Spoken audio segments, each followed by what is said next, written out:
Bon bah nous voici à la Japan Expo 2009, alors comme vous pouvez le voir c'est le samedi et c'est juste blindé de monde, il y a du monde partout, il fait 40 degrés, mais bon bah faut bien endurer la chaleur pour les fans du Japon. Donc là ce qu'on va faire, on va commencer par le début, donc là c'est l'entrée principale et bah là il y a les stands des grandes compagnies, donc on va aller faire un tour sur chacun des stands un par un, voir un peu ce qui s'y trame, voilà. Allons-y. Donc pour fans du Japon, nous voilà avec Cynthiana des éditions Kiun. Donc on va lui poser très rapidement 2-3 questions. Donc là on est sur un stand principalement consacré au kendo et donc au manga Bamboo Blade qui vient de sortir en France si je ne m'abuse. Il est en avant-première sur notre stand cette année, mais il sort le 10 septembre avec le tome 2 en France, en librairie. Alors, ma question très rapide, c'est quels sont les enjeux pour Kiun de la Japan Expo? Les enjeux de la Japan Expo, comme pour tout éditeur, c'est de rencontrer le public, c'est de se faire encore plus connaître et de mettre en avant les nouveaux titres. C'est également là sur ce titre-là, Bamboo Blade en particulier, c'est de développer un peu l'aspect culturel lié au manga, puisque c'est un titre qui sort un peu du catalogue traditionnel de Kiun. C'est pas de la fantasy, c'est pas du seinen, c'est du shonen grand public. Donc voilà, on voulait développer un peu, puisque c'est un manga sportif, on voulait expliquer un peu le fait que le kendo c'est le premier art martial pratiqué en France, au Japon, et que c'est lié à tout un aspect culturel en fait du Japon. Donc c'est un peu votre fer de lance de cette année, ou c'est quand même vous comptez beaucoup C'est le titre sur lequel on mise le plus effectivement. Ah, très bien, et donc est-ce que pour le moment ça se passe bien? Parce qu'on est déjà à 2 jours elle se ferme demain la Japan Expo donc...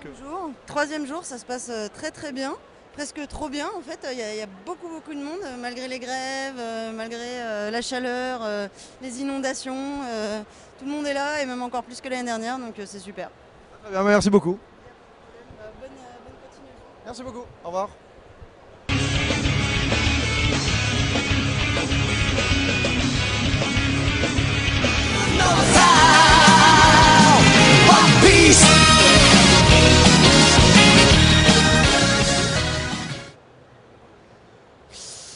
Donc nous voilà devant les éditions Glénat, donc on va aller voir, faire un tour à l'intérieur tout simplement, c'est une grosse boutique hein, là, donc on va voir ce qui s'y trouve. Nous voilà dans le stand Glénat avec Xavier, donc qui va un peu nous aider à mieux cerner ce stand durant la Japan Expo. Donc dès la première question, y a-t-il des nouveautés cette année pour Glénat comme enjeu pour cette Japan Expo? Oui, alors les nouveautés, bon, sans parler des livres, les livres en fait, on a toutes les grosses nouveautés, toutes les grosses séries de chez Glénat, donc le One Piece, le Gum, le Berserk, le Bleach, etc. En fait, l'enjeu, je pense, pour tous les éditeurs dans la Japan Expo, c'est capter une nouvelle clientèle, parce que la clientèle, on l'a dans les différentes librairies déjà, parce que tous nos bouquins se vendent dans les librairies, mais l'enjeu, c'est capter des nouvelles personnes, et surtout des personnes âgées. Donc on a sorti d'un titre cette année, par exemple les Gouttes de Dieu, qui a eu plusieurs prix cette année, l'Express, Nouvelle Obs qui a parlé, etc. Où c'est autour du vin. Donc c'est vraiment un thème pour adultes plutôt que pour jeunes. Et c'est en fait réussir à capter une nouvelle clientèle, une clientèle plus adulte, plus habituée au franco-belge, à se tourner vers le manga. Alors quelles sont les choses mises en place pour réussir à capter ce nouveau public justement? Alors beaucoup de presse bien sûr, il y a énormément de publicité qui est faite. Mais le truc c'est que comme le bouquin est bien, la presse nous contacte aussi pour le truc. Après c'est un travail avec les libraires. Voilà, c'est un titre que Glénat veut promouvoir et du coup demande aux libraires de le promouvoir en mettant des PLV dans les différentes librairies et en demandant aux libraires de le pousser un peu plus que d'autres parce que c'est vraiment un thème intéressant et un manga intéressant. Très bien, et donc comment s'est passée cette Japan Expo pour le moment? Parce qu'on est presque à la fin, on est à l'avant-dernier jour. Donc un petit bilan rapidement? Ouais, pour l'instant c'est plutôt bon, voilà, énormément de monde, énormément chaud. C'est le seul problème de la Japan Expo, c'est que c'est très chaud.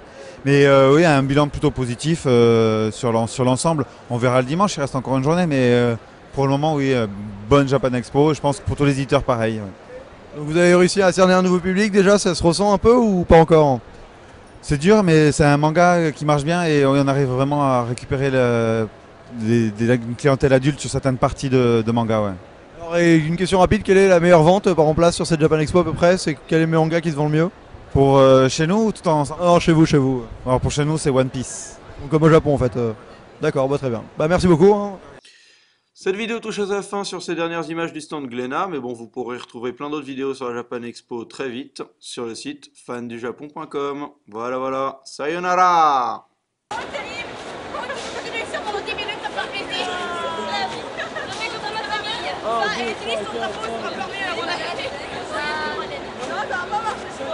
Ah, si ça marche. Excuse-moi. Ah, si ça marche.